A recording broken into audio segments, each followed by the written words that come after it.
love so amazing, so divine, demands my soul, my life, my own.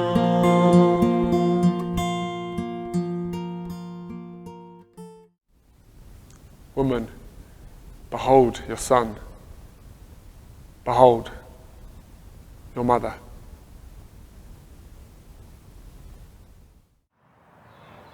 So for this Lent reflection, I want to do or take you somewhere a little bit different. We're at Barrow Hill, which is one of the nature reserves in Dudley, and it's a really beautiful spot. And you can see, hopefully, behind me, Top Church there. But also, if you come with me, which I know you will be, you will discover there is a cross on the top of this hill. And nobody quite knows how or why the cross is there, but that is where we're going to do our reflection from. So come with me and we'll discover a little bit more about Lent together. So I imagine many of you are aware of that phrase, that a picture paints 1,000 words. Well, in John's Gospel, it's a little bit like that, in the sense that, or apart from the fact that actually he's not painting anything, but with his words he's continuously kind of painting images and contrasts and like mini stories within the big story. So the whole way that John kind of puts his gospel together is that he's constantly painting and creating these stories. And the reason he does that, or one of the reasons he does that, is that what you'll find in just a few verses, there are countless different stories going on through kind of symbolism and intrigue and curiosity and all the different dynamics at work in a few short verses. It's quite a remarkable gospel. It's so unique. It's not a kind of Paul's letter, which is very logical and doctrinal and working towards a particular kind of fixed conclusion and tight-knit arguments. He's not like that, John. He's creating pictures and images throughout his gospel and mini stories within the big story. It's a beautiful gospel. It's one of the reasons I really love it.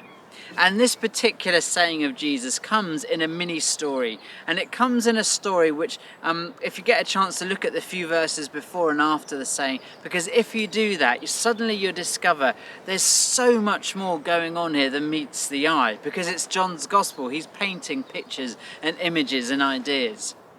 And one that he picks up on straight away is simply this. You see the start of the crucifixion story here, that you have these soldiers, and these soldiers put Jesus on the cross and they raise the cross. And then they start dividing up his clothes into 4 sections, so you think there's 4 soldiers there. And then you have 4 people by the cross, Mary and John and 2 others. And then after they've divided his clothes, there's a tunic, and this tunic is made beautifully. Some think it was made by Mary, and they start to divide lots to see who's going to win it. And so you have these soldiers who have already just killed Jesus, or are killing Jesus. You have these soldiers who are in competition with one another, who are fighting over material possessions, just stuff of this world. Almost you have a mini picture of capitalism at work, destroying other people's lives and fighting for what's left. And then by contrast, you have these wonderful verses.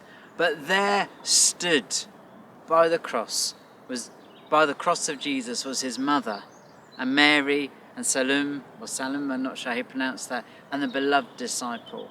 And you have this contrast of these soldiers fighting in competition with one another, the powers of Rome, the powers of the world coming at us, and then Mary standing by the cross of Jesus.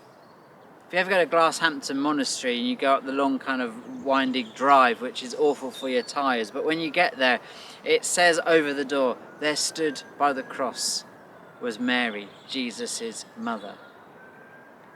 There's something contrasting there about the ways, as it were, of our world at the moment: power, control, accumulation, and the way of Jesus inviting us, like Mary, to stand by the cross and contemplate.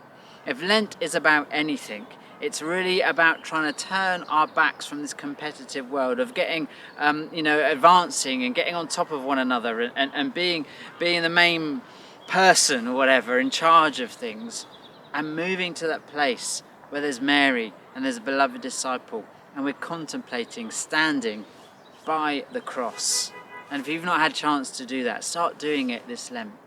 But what happens when we do that? Now, I think there's a little clue in what Jesus says to his mother and to the beloved disciple.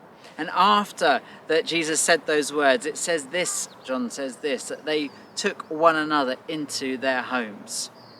You see, for Catholics, those are the Catholic tradition, this is a really important thing when John stands for the church and Jesus is saying to the church, behold your mother, behold Mother Mary.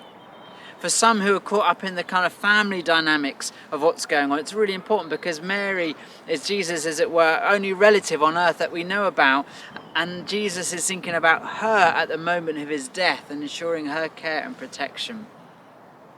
But there's another symbolism going on here, and that's found in the word home. What Jesus is saying here is in contrast to the soldiers who are fighting over stuff and in competition with one another and taking orders from above. Jesus is saying there's home here, and home is where relationships are in harmony. Home is where Mary and John take one another into each other's hearts. Home is that place where there's no longer kind of that competition, but that togetherness.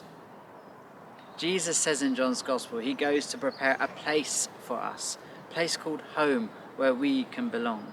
And my prayer is at this Lent that as John took Mary into his heart, as Mary took John into her heart, that we would take one another into our hearts. That we would be like God, who loved the world so much that he took it into his heart. That we take the world into our heart and we find a place for home within that. Maybe you're feeling a bit discombobulated, whatever that word is, over lockdown. Maybe you're just feeling a bit unsettled as kind of life gets back to normal again. Well, maybe this Lent is a time where you take one another, we take this earth and we take Christ into our hearts and find that we can be at home again as we actually stand by the cross and contemplate all that it means. Rather than trying to work it out all the time, we enter into it, contemplate it, and find that we are at home because Christ is at home with us. Amen.